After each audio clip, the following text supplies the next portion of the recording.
जब राम और जाबाल की यह बातचीत हो रही थी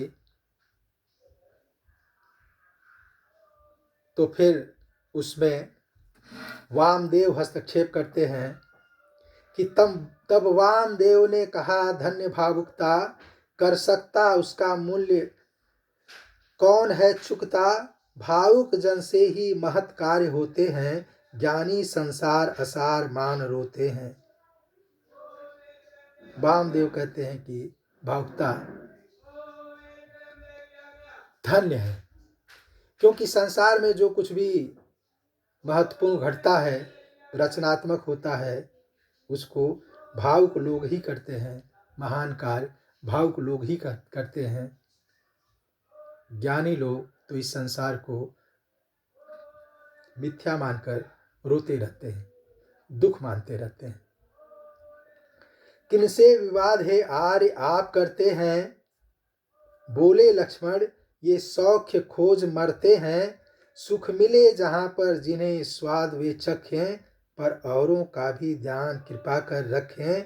शासन सब पर है इसे न कोई भूले, शासक पर भी वह भी न फूल कर उले।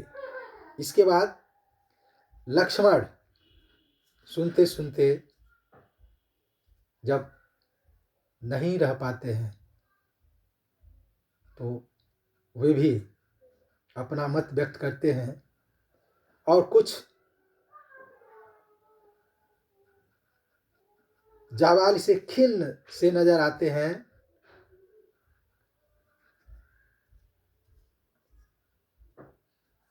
राम को संबोधित करके कहते हैं, किनसे विवाद है आर्य आप करते हैं। क्या आप किनसे विवाद कर रहे हैं? ये सौख्य खोज मरते हैं, ये लोग सुख की खोज में मरते हैं, इधर उधर घूमते फिरते रहते हैं, सुख की तलाश में इधर उधर भटकते रहते हैं। सुख मिले जहां पर जिन्हें स्वाद वे चखे, जिसको जहां भी सुख मिले वो उस सुख को ग्रहण करे, लेकिन सुख के ग्रहण करने में दूसरों का भी ध्यान रखे। शासन सब पर है इसे न कोई भूले। किसी को यह बात भूलनी नहीं चाहिए कि सबके ऊपर किसी परम सत्ता का शासन है। यहाँ तक कि शासक भी किसी के अधीन है, वह भी न फूल कर उले, उसको भी फूल कर कुप्पा नहीं हो जाना चाहिए, अत्यंत प्रसन्न नहीं हो जाना चाहिए। हंसकर जाबाल वशिष्ठ और तब हेरे, मुस्कराकर गुरु ने कहा शिष्य हैं मेरे। मन चाहे जैसे और परीक्षा लीजिए, आवश्यक हो तो स्वयं दीक्षा दीजिए। प्रभु बोले शिक्षा वस्तु सदैव अधूरी, हे भरत भद्र हो बात तुम्हारी पूरी। जाबाल तब हंस करके वशिष्ठ की ओर देखते हैं, मानो उनकी परीक्षा में राम और लक्ष्मण पास हो जाते हैं। विश्वामित्र कहते हैं कि ये मेरे शिष्य हैं और अगर आप इनकी परीक्षा ही ले रहे थे तो चाहे जैसे इनकी परीक्षा लेने के लिए आप स्वतंत्र हैं, और अगर मेरी शिक्षा में कोई कमी रह गई हो तो आप वो शिक्षा भी इनको दे सकते हैं।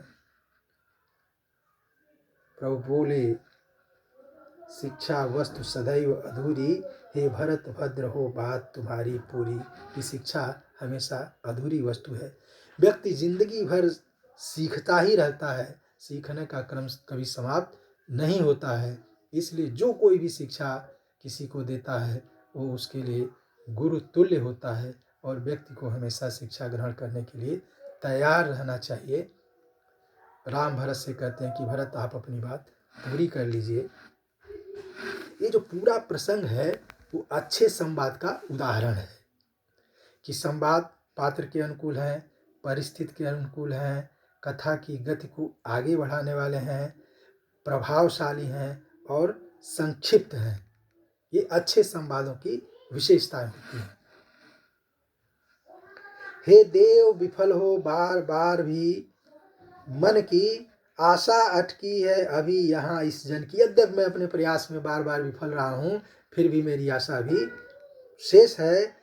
तब तक पितुराज्ञा आर्य यहाँ पर पालें, जब तक पितुराज्ञा आर्य यहाँ पर पालें, तब तक आर्या ही चले स्वराज संभालें, कि जब तक आप यहाँ पिता की आज्ञा का पालन कर रहे हैं तब तक आर्या अर्थात भगवती सीता चल करके वो राजकाज संभालें, भाभी सीता उस राजकाज को संभालें। भाई अच्छा प्रस्ताव, और क्या इससे हमको तुमको संतोष सभी को जिससे। राम कहते भाई ये तो बहुत अच्छा प्रस्ताव है और इससे तो हम भी खुश होंगे, तुम भी, सब लोग इससे खुश होंगे। तब सीता कहती हैं पर मुझको भी हो तब ना। मैथिली बोली कि आप सबको खुशी है ठीक है, लेकिन वो खुशी मुझको भी तो होनी चाहिए।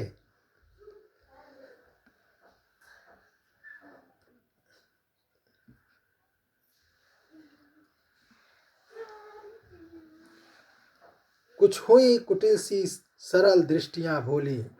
राम की जो सरल दृष्टि थी वह कुछ तिरछी सी हो आई। मैंने उनको यह बात कुछ अप्रिय सी लगी। मैथिली शरण गुप्त के इस वाक्य से यह अर्थ निकलता है, कह चुके अभी मुनि सभी स्वार्थ ही देखे। मुनि अभी कह चुके हैं कि सब लोग स्वार्थ ही देखते हैं। अपने मन में वे यहाँ मुझी को लेखें, अपने मन में वो मुझी को देखें, उदाहरण के रूप में मुझे ही देख सकते हैं। भाभी तुम पर है मुझे भरोसा दूना, तुम पूर्ण करो निज भरत मातृपद ऊना। जो कौशलेश्वरी हाय वेश ये उनके, मंडन है अथवा चिन्ह शेष ये उनके। भरत कहते हैं भाभी आप पर मेरा भरोसा दुगुना है और आप चल करके मेरी माता के पद को, अधूरे माता के पद को पूरा करिए, क्योंकि भरत ने कैकेयी को माता कहना छोड़ दिया था। फिर वो देखते हैं जब सीता को तो कहते हैं कि जो कौशलेश्वरी है, अयोध्या की जो रानी है आज की तारीख में, उनके वेश इस तरह के हैं। शरीर पर कोई श्रृंगार नहीं है, श्रृंगार के चिन्ह मात्र दिखाई पड़ रहे हैं। देवर न रुलाओ आज आह मुझे रोकर यूं, कातर होते हो तात पुरुष होकर यूं। स्वयमेव राज का मूल्य जानते हो तुम, क्यों उसी धूल में मुझे सानते हो तुम। मेरा मंडन सिंदूर बिंदु यह देखो,